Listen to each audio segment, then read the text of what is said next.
प्रसिद्ध पावनी कलिमलहारिणी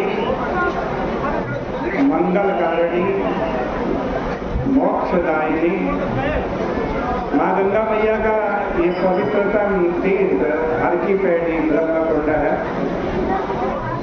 श्री रामचरितमानस से बड़ी सुंदर चर्चा आप श्रवण कर रहे थे।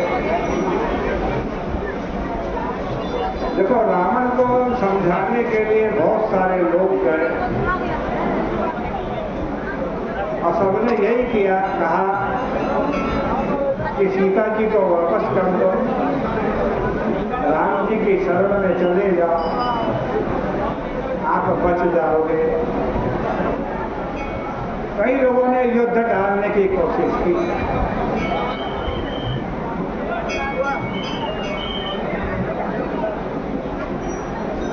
विभीषण ने समझाया, हनुमान जी ने समझाया, अंगद ने समझाया,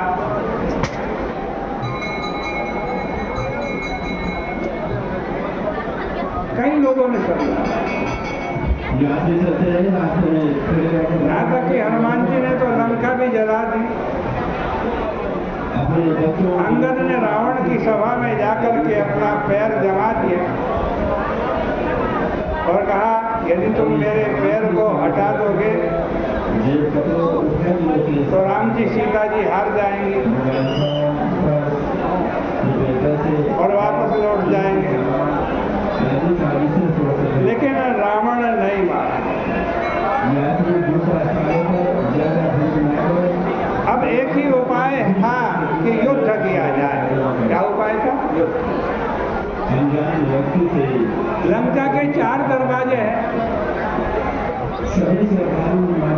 लंका के 4 द्वारा, लंका के 4 द्वारा, के वेद लागई करो विचारा, के विधि लागई करो विचारा, कर विचार तेन मंत्र दृढ़ावा, कर विचार तेन मंत्र दृढ़ावा, चारियानी कपि कटुक बनावा, चारियानी कपि कटुक बनावा। लंका के 4 बड़े विकट दरवाजे थे, बड़े विकट।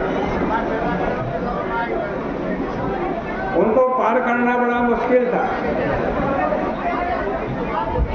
राम जी अपनी सेना के बीच में विचार कर रहे हैं कि किस प्रकार से आक्रमण किया जाए।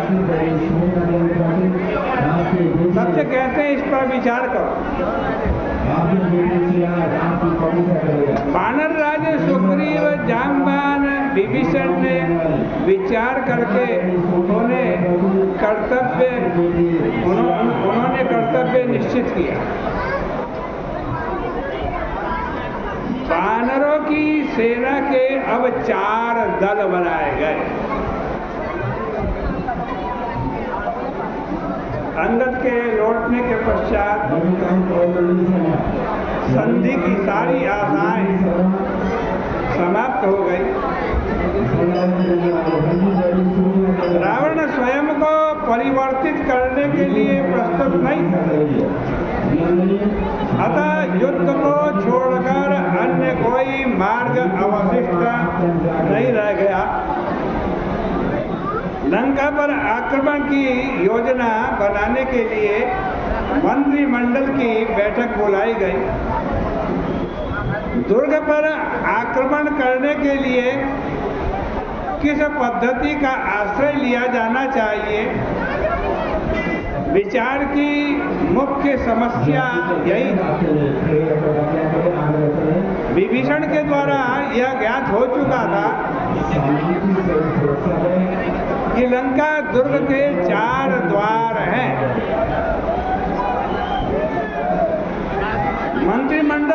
को यह निर्णय करना था कि आक्रमण एक ही दिशा में केंद्रित किया जाए अथवा लंका पर चहुमुखे प्रहार की चेष्टा की जाए। लंका के इतिहास में यह दूसरा अवसर था जब उस पर चारों ओर से एक साथ आक्रमण करने का निर्णय लिया गया। प्रथम बार यह आक्रमण स्वयं रावण के द्वारा किया गया था। उस समय लंका पर यक्षों का अधिकार था। राजनैतिक दृष्टि से यह रावण के उत्थान का काल था। युवा दशानन उत्साह से भरा हुआ था। लंका में वैभव और सुरक्षा का अद्भुत समन्वय था। स्वर्णमयी लंका वैभव की दृष्टि से तो विश्व में अद्वितीय थी और समुद्र के द्वारा सुरक्षित वह द्वीप आक्रमण के लिए अगम्य सा प्रतीत होता था। ऐसे नगर पर अधिकार करने का प्रलोभन रावण के अंतःकरण में हो यह स्वाभाविक ही। इस दुर्ग पर अधिकार करने के लिए रावण को कोई अधिक प्रयास नहीं करना पड़ा। रावण के साहस और सेना से आतंकित यक्षों ने हथियार डाल दिए।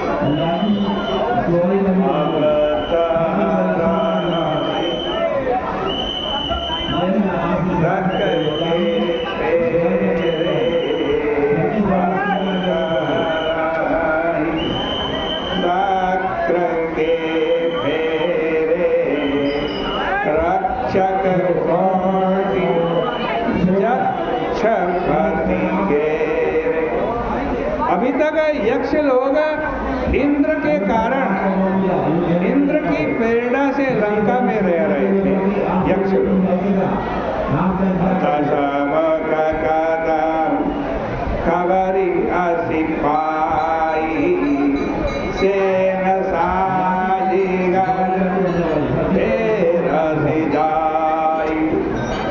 रावण को पता चला कि लंका सोने की है। यक्ष वहां रहते हैं, उनका बल इंद्र है। इंद्र को तो हमने ही हरा दिया। आज कहते हैं सेना के साथ रावण ने लंका को घेर लिया।